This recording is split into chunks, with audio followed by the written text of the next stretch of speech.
Hey guys, Brady here with your daily tennis lesson. We're looking at the low backhand volley today. Let me start just by saying we got to be in continental grip. I think as everybody knows, you get a backhand volley in continental grip from up high, and of course that's a pretty easy shot. As we get down low, if there's a chance we're not in continental grip, the backhand volley becomes almost impossible to have success with because the strings don't open up. So absolutely be in that continental grip for the backhand volley, especially down low. All right, so a couple things we got to knock off the checklist here today to make sure that we're hitting this low backhand volley with success. The first being, how do we get down? And I said this in our previous video with the forehand, a wider split step, good wide base is the start to that. So make sure you're utilizing a good wide split to help sink your center of gravity down. Now, as I actually go to the volley, we really want to make sure that we don't bend at the waist.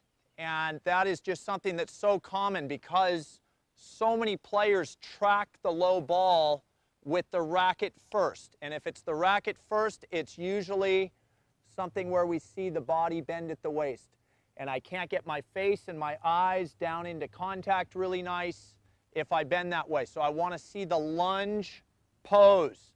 Okay, dip the front leg, the right leg gets down, the back knee might get really close to the ground, and that's the way to maintain good volley technique even when we're dealing with a shot that's maybe 6 inches off the ground. So the lunge pose is really key. Secondly, the racket angle. Obviously very open. If you've ever had this happen to you where you get into a low backhand volley and the racket hits the ground, that's actually okay for a low volley because we a lot of times do need the racket to drop some. And I know so many coaches say don't drop your racket. But back to the moderation idea, I always preach moderation. If I've done a great job getting into this low volley and I'm here and I'm ready to hit and the ball is still under my racket, okay, I might have to drop those strings down. That's okay. And if I graze the ground a little bit on the backhand, that's okay too. It's when we start to hear that racket slam into the ground. That's usually when you're not getting the body involved enough in the shot. So let's have a look at that one real quick where I get down low. Still pretty good technique, got my body down. Just don't want to see this thing crashing vertically into the ground. All right, now the third thing that's going to help you guys get successful on this low backhand is where we aim. And I think, as you know, when we're up high on a volley, net clearance is a good thing. And especially because I'm tall, it magnifies it a little. But 3 feet of clearance is not a bad thing on a standard volley. Down low, if I clear the net by too much,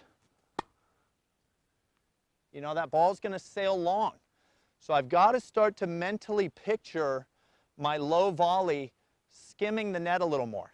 And remember, the reason I don't think it's going to go in the net, even though I'm aiming lower, is because there's a good chance the racket angle had to open up more. So that's going to add some height that a lot of people don't factor. Now, the left hand is really key. Last piece of the puzzle here.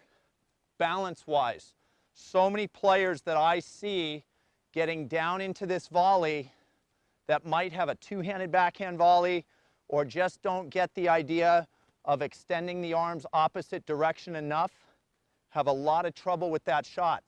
This left arm can give everyone out there balance on this shot, and that's a really good thing because if I want to be accurate on the strike, if I'm balanced, I can do that. If I feel like I'm off balance or wiggling a little bit, the strike could be a miss hit, and now I'm missing the shot.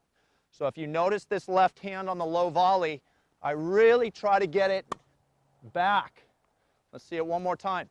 And that's going to allow me to feel very stable even though I'm in this little bit of a compromised position down here. All right, so low backhand volley. Let's make sure continental grip, obviously. Let's make sure to use that lunge pose instead of bending at the waist. Let's make sure that our net clearance starts to come down a little bit. And I think you guys will start to find that that shot albeit not the most fun shot to hit, starts to become a shot you can rely on. All right, so that's all I got for you today. Hope that was really helpful. Please click like below this video. And if you have not subscribed to our channel yet, please do so, as well as check down below me in the description of this video. You'll find the link to 3 free courses Mark and I have put together. I think you'll find those very helpful as well. All right, so until next time, be well, and we'll see you soon at Daily Tennis Lessons.